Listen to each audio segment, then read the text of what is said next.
Go for it. Inside the poem. The heart of Chinatown. There is this place we love to live. Some will steal while others give. Our faces smile though hearts do frown. I'm talking about dear Chinatown. That's the wrong poem. Sorry. The heart of Chinatown. Where's the heart of Chinatown? It's written in the rain. In rainbowed oily puddles washing down the drain.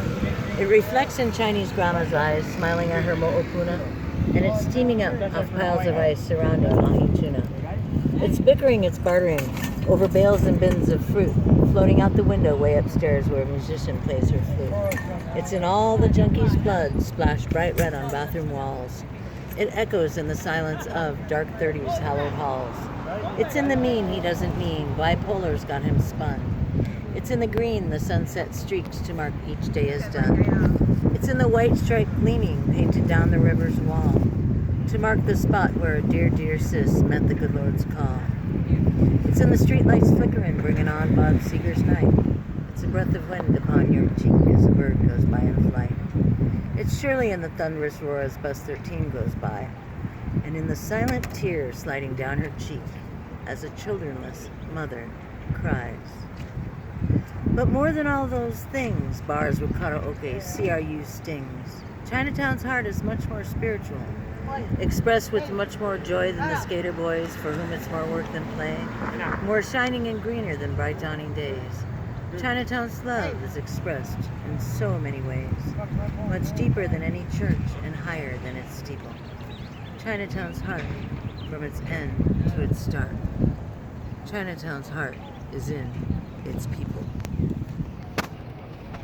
What a treat, what a treat. So yeah, this is my friend Royce, guys. Say aloha. Alright, and we are enjoying the edge of the river here. Royce. Royce. To people who don't know me, then Yeah, after yeah. we get a bond, then yeah, Royce. Yeah. Anyway, hi. Yeah, so tell us, first tell us where we are and then take us back into time. We're on River Street at the intersection of River and Pauahi. We're in downtown Honolulu in Chinatown. And that is a view of A'ala Park and the Nu'uanu Stream, more kindly and fondly known as the river. And then bring us back into time. You say that you say that you began your life in New York, and well, I was born in Alaska. My dad was in the Army, and my mom said it was 80 below and with caribou in the backyard. So after I was 5 months old, we moved back to New York. My mom was born and raised 25 years in Manhattan. She was a model and a jazz dancer, and she worked in the cafes. Yeah. So I spent the first 5 years of my life in New York, in Greenwich Village.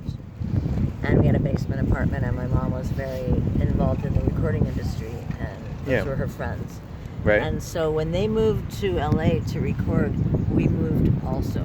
I spent my 5th birthday in Mexico, and my mom fell in love with the sun and just kept going west, so we moved to LA. Okay. Where she met my brother and sister's dad, had my brother, and we moved to Hawaii, to the Big Island.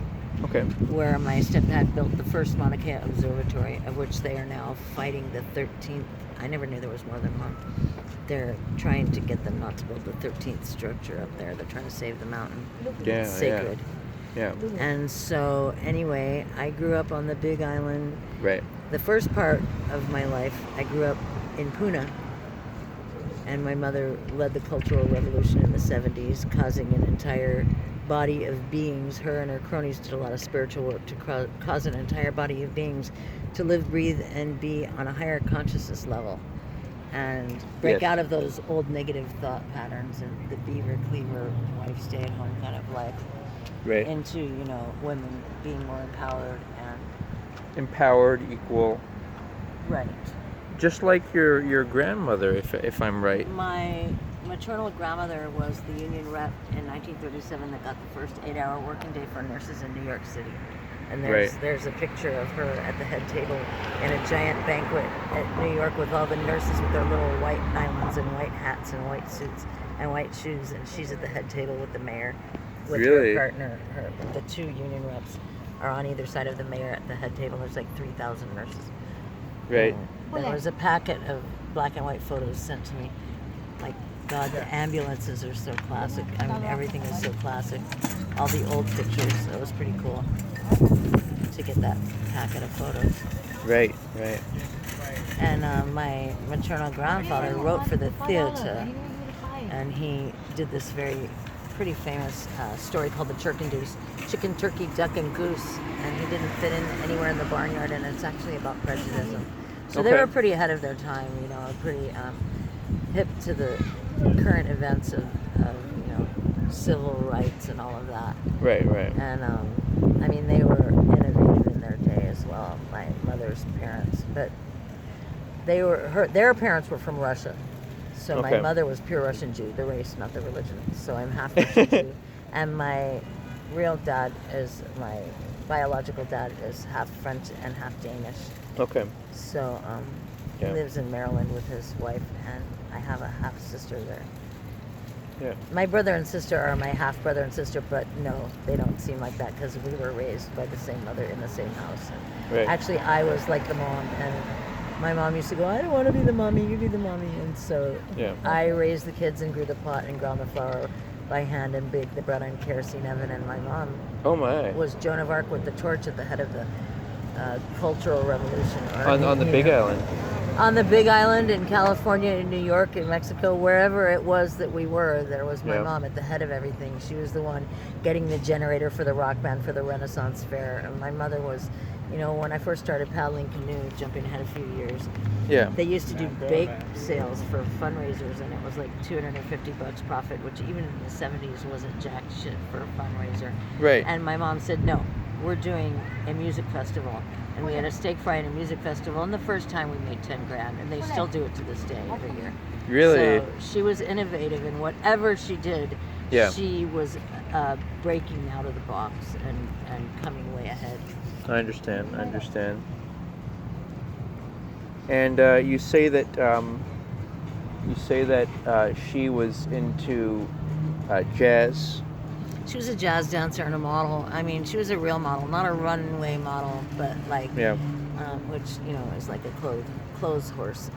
But I mean, there are pictures of her in oil paintings, and she posed for oil paintings and statues and stuff.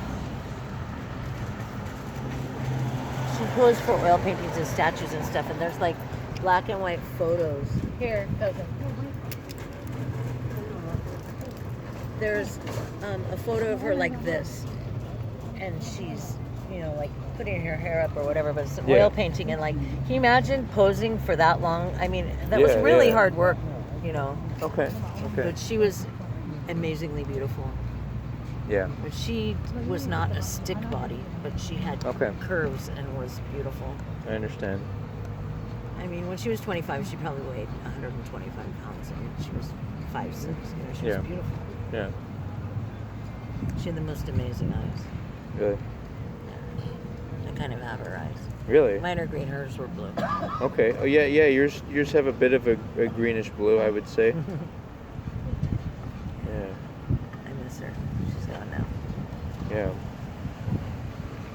Her name was Leonora Rainbow, and she got that name from tie-dyeing. She named a ranch after Rainbow. There's Rainbow Ranch in Puna. Still, to this day. Yeah, I thought it was cool that they do gay retreats there for. Well, it's people. A nudist colony for gays. That's what I heard anyway. I'm not sure how politically correct that is to say. I'm in an interview right now. But anyway, it's in Puna on the Big Island, in Opihikau, where my sister was born and where I was raised for the first few parts of my life. Yeah. After that, I lived in Waimea. Anyway, we moved to LA in probably 65, and we moved to the Big Island in 67. Yeah. And then we moved back to California because the schools were so retro here. My parents started the first free school, also the first alternative school. Is that right? Yeah, in Hilo. Yeah. And Big Island, yes. That's cool. And FBI, they say, from Big Island. Right. There's T-shirts. But we moved to California, Northern California, in 72, and we moved back to the Big Island, to the west side after that to the northern end of the Big Island in Waimea Okay. in '76, where I started waitressing and paddling canoe and all of those good things. Those were, I called them the salad years. Everything was so fresh and green. There was lots of money to be made and trim buds for a living a lot of the time, and fell and hurt my back waitressing. And when the chiropractor in town found out about that, oh, you have insurance? Oh, and he just signed me off every week, and I would go to the chiropractor and then go back to Puna and trim buds, and I made a lot of money doing that. Really? It was fun. Plus, you didn't have to spend money on weed. It was all free. Awesome. But my friends that were growing it went to college. Their parents sent them to college for agriculture. So funny. Yes. They knew a lot about agriculture. Nice. And my best friend that I waitressed and paddled with, her boyfriend, I'm in an interview. This is Petey. Petey, Yeah. I also know from the Big Island. Petey, Really? say hi. Hi, how are you? He, yes, I know her from Hilo, but That's so cool. my friend that I paddled with, she's gone now. Her husband, his family owned a helicopter company, Oh, wow. and they were contracted out by Green Harvest. So our, I don't know if I should say this. Maybe we can edit that part out or think about it. But Yeah. we definitely had a heads up as to where they were flying and whether we had to harvest or not before they went there, or they had a heads up as to where to not fly. Right. It's so You're funny. in a loop, when you grow up on an island. Everybody Yeah. knows everybody, and Right. nothing happens by accident. Wow. I mean, sense. the weed industry, when Nancy Reagan did just say no, it screwed up everything and eradicated the weed industry, and crack came about and heroin made a big comeback, and it just screwed up everything. If they would have just left us with a quarter ounce of weed, a quarter hit of acid, and a case of beer for a good time, life would have remained a lot better, I think. like Everything that. went spiraling downhill with the influx and reintegration of extremely hard drugs, and Right. it's very sad because the foreign countries got what they wanted, which was to infiltrate this country through the inside, get us all strung out on drugs, and run us over, which is what they're doing now. And That's I was interesting. raised What- by hippies with very revolutionary political beliefs, and so I therefore believe that this government sucks. But basically, Yeah. every government sucks. The most crooked people are in government, so Yeah. it is what it is. And then after I lived in Waimea from age 16 to age 31. The Okay. solar eclipse was in 91. And Really? we lived on the beach that summer. That was very cool. And That's cool. it was like covered by clouds, and everybody was on Coral Flats and Kauai High, and we were like by the Heiau at Spencer Park, kind of above all of the people that were viewing it. Okay. And then right before the totality, right when it was covered, it Yeah. rose above the clouds in all its regalia, totally covered by the shadow of the earth. Oh my And God, that's so cool. the whole crowd went, rah! It was just a very, very far out moment. A moment. We weren't sure if it was going to just be clouded over, Right. and all of a sudden it was really far out.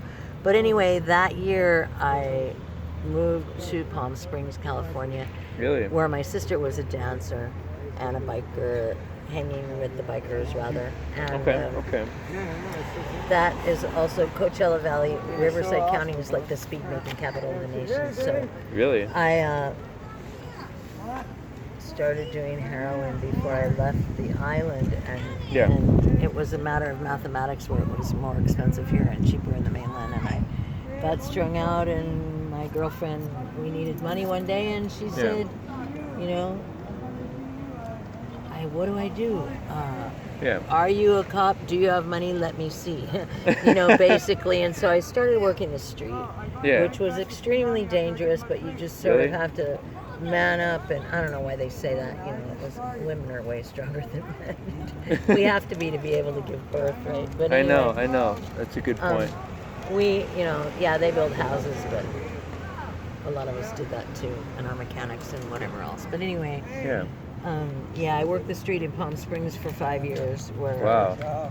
4 or 5 women got their throats slit with Oh my God. the skills of a surgeon. So somebody who cuts bodies for a living was offing the women, and that was Oh, you pretty mean heavy. just out of a vendetta? No, it was more like a serial killer. Oh, really? And I knew these women, so it was pretty heavy. And then Really? I moved back to the Big Island, and I was still strung out, or strung out again, or whatever. And I had a baby and gave him up Okay. for adoption while I was in Palm Springs. Okay. And did 6 months in jail. Oh, do you want to go to drug treatment? No, I'll run. Put me in jail. So I did 6 months in jail, and it saved my babies and my life, probably. Oh, wow. And I had a boy, Awesome. Dustin, Yeah. and he lives in New Jersey with his family. Really? His older brother is 5 years older and also adopted. He was a preemie. He was 1 pound 14 ounces, Oh my gosh. and he's fine. A little ADD, I've heard, but totally Yeah. smart and totally fine. Okay. And then his mother got pregnant and had a girl at age 45, so it's pretty far out. So he's got an older brother and a younger sister. Really? I could have never given him the quote-unquote beaver cleaver life that he had a chance to have. I mean, they played board games and read to them every night, and they Right. picked berries and made jam. Right. Sorry for my dyslexia there. Picked berries and made jam, and I'm sure I know he went to church every Sunday. They went to church, and I'm sure he went to college. I could not have given him that kind of a life.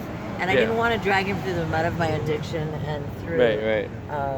CPS, Child Protective Services, and all of that Right. crap that entails. And I knew I wasn't done living like this, and so I gave him up for adoption. And I'm glad I had the chutzpah, as my mother would say, it's a Yiddish term, Yeah. the cojones, or the balls, or the guts to do that, to think of him and not of myself, and to give him up for adoption, which I know was the right thing to do. Yeah. It's Some really. people are horrified, how could you Yeah. give your baby up? Well, how could you not? Yeah, I you really- live like this, I really like hearing about some of your life and how you've. It's good to share that with others so they can really. You're on camera. Can you turn it off real fast? I'm doing it. Yeah. Pause. Yeah. Yeah, back at the ranch, part of life on the street is incarceration and Yeah. violence, and it's sad but true, and it's getting more violent. Okay. And So it's who's sad. being violent against who? Why don't you try It's to? internal, it's against each other, which is the sad part. Okay. Yeah.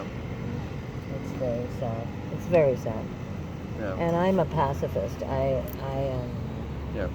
I don't believe in violence at any cost. I was 5 in a peace march Okay. in Frisco, Okay. and I led with a megaphone. There was this guy with an orange turban and orange robes, and he had a megaphone, and I led the crowd of 25,000 people in a chant of "Rain, rain, go away" for 20 minutes. I was 5.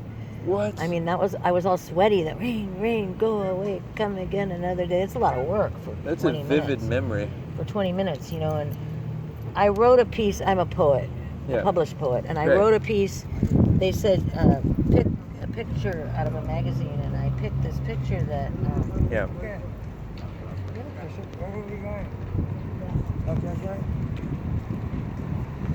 I picked this picture that had these college students in these sort of cable knit sweaters Yeah. putting long stem carnations into the muzzle of shotguns, Oh rifles. wow. And later I find out that that's a very famous photo, and that was Kent State, 4 dead in Ohio by Crosby, Stills and Nash. Oh wow. Yeah, that was that era and that day, and that's a very famous photo. And Yeah. it brought me back to the assassination of Kennedy and JFK doing the salute at the funeral and all of that. JFK Jr. rather. Yeah. All of that, and like I said, I was raised by sort of breaking out of the box revolutionaries, and Yeah. Would you like to tell about your when being a waitress? That sounded interesting on the Big I Island. was a waitress for 17 years, and I worked, 3 times for one boss, 3 times for another boss, and I worked at 5-star restaurants and steakhouses and bakeries, and I worked everywhere Yeah. that was cool and upcoming. I worked there, and I worked at the Redwater Cafe were all the famous musicians of the day of Hawaii. They would Made their come. debut and came and played, even though it was only the Big Island. They came and played there. Olamana played there. Randy Lorenzo from Peter Moon. Oh yeah. Taj Mahal fucking played there. You know what I mean? Wow. All these really cool, Becky Mello, all these far out bands played there, and our house band was Holy Smoke. Wow. They were really cool. They were like our house band. They played more than anybody. And one of the girlfriends that I paddled with, Hendrix played at the Crater. Yeah, he played on Maui. Rainbow Rings. Awesome stuff. Petey, say hi, Petey. Get a shot. Okay. How's everybody? Everything okay? Or is it Petey, okay? I've been friends with him for 40 years in the Big Island. So We've cool. had a lifetime. Check the moon out. Yeah. Petey's 67. He's been around the block a few times. Awesome, man. Yeah. I'll be up this morning. Close to the I'm doing an interview. Can you No, go wait ahead, about go 5 ahead. minutes? I wanna Go get ahead, it. Smash a can. Do you have a lighter? What I do with my lighter? Oh, I threw. The- Cousin, where's that lighter, man? Go ahead. I'm taking a pause. No, I'm enjoying the lovely moon there.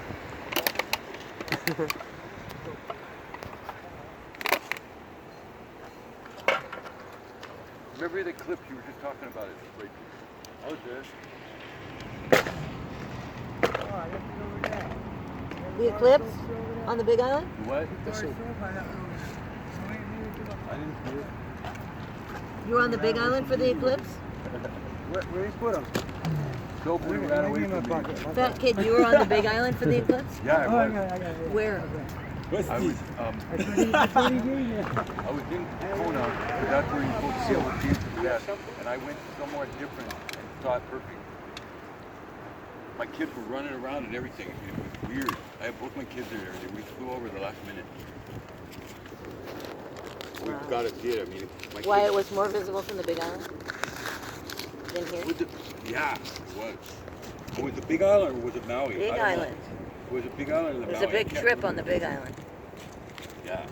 That's Everybody was on the Big Island. That's where we went. And I was at Spencer Park by the Hay Owl, like up above it. Everybody was on Coral Flats. There was like a giant crowd of people. We all had those little 3D glasses on. And Yeah, I they were like remember little the paper glasses. It was so incredible that it was covered by the clouds, and then right when it came into its totality, it rose above the clouds. It's like a medevac going to a hospital. Oh, really? Helicopters fly the North Shore from people having surf accidents or whatever, and Okay. fly to Queens, or from bad car accidents or whatever. Interesting. And also you see like fighter jets doing training exercises over here also, which is pretty far out. Cool. Anyway, So this is kind of the scene in Hawaii. well, no, what- this is a scene downtown Chinatown. There are many different scenes in Hawaii. I mean, in terms of what you were reciting about, like the Big Island and about.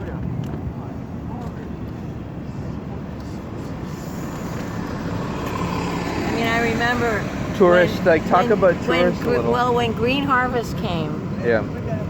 I was dreaming about it was like drastic, a drastic disaster because it was everybody's livelihood, and Okay. we would be parked at the gym in Mountain View, and everybody would get the day off because you couldn't Right. go home because the cops were there and the helicopters. Yeah. And everybody going, oh, they're by the easement, oh, they're by Scott's house, you know, whatever. It was in the 80s, right? And, you know, you could Yeah. see where they were going, and everybody would be devastated. Oh, my God, so-and-so's whole, you know, their whole prop or whatever. And people would be, like, polewing little hibachis by the gym, you know, with their coolers. You know, Right. what could you do but party? And they're killing all your children. You know, that song Cane Fire by Peter Moon. Save the children. Before the cane fire, Oh. they used to grow pot in the cane fields, and Oh, really? if there was a cane fire, when they burn the cane to Yeah. harvest it, Yeah. you have to go and harvest Oh your my weed God, first. So yeah. save the children. They were talking about the weed plants. That's interesting, yeah. It was interesting, but like I said, Yeah. they screwed everything up. It was very political, the Right. whole thing. But anyway, it was also political in the fact that they accidentally busted a Matson container full of untrimmed buds. Oh my Just God. like sticks, and it was green harvest. We just shoved in an entire Matson container being What? flown to the mainland. What? So, it was legal theft, legal rip-offs. Green harvest was legal rip-offs, legal, illegal, unethical Yeah. rip-offs, where they would just come and take your weed, and the Really? government would make the money. It was really sick. I can't But believe it. Nobody knows that, but unless you were there. Right, right. And all of this is probably very unethical, and they may come and murder me, but whatever. I'm 60, so how much time do I have left? Whatever. Yeah, no. I was raised with Eastern religious beliefs, so I'm not Okay. afraid of dying anyway. But what were you saying I should talk about? Yeah, about kind of like your take on like the tourist scene. Oh yeah. Well, back then there was a lot of tourism, and now with the pandemic, Yeah. there's no tourism, and it's heavy. Like, you think that waitressing and bartending, you'll always have a job, but all of a sudden Right. it's not an essential. Item or service. It's not an essential occupation. Okay. But Okay. cleaners are, and security officers are, and medical people Right. are, and places that cook food are, but you can't Yeah. sit down and eat. It's like, so the Right. waitresses and the bartenders are eating shit. It's so sad.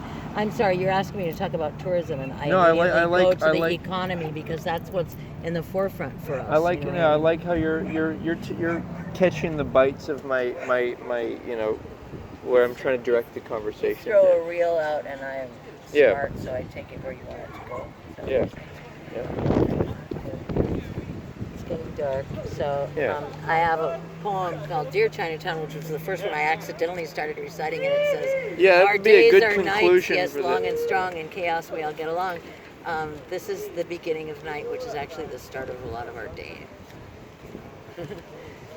When night starts, that's when people come alive, a lot of times, here in Chinatown, in most Awesome. downtowns. Nice, Royce. Yeah, it's good for you to be on the show. Glad for you to enjoy sharing, your story. My viewers are going to really like. I just Hearing- wish that Yeah. people would be more not so judgmental of the whole homeless thing, and of people that live outside the box, and be more compassionate. Yeah. Because now with the pandemic, they are starting to realize just how close they are to being one paycheck away from being right here with us. Right. Chinatown. And it's Holding out actually, cardboard in the rain. and in a way, it's actually a nice way of.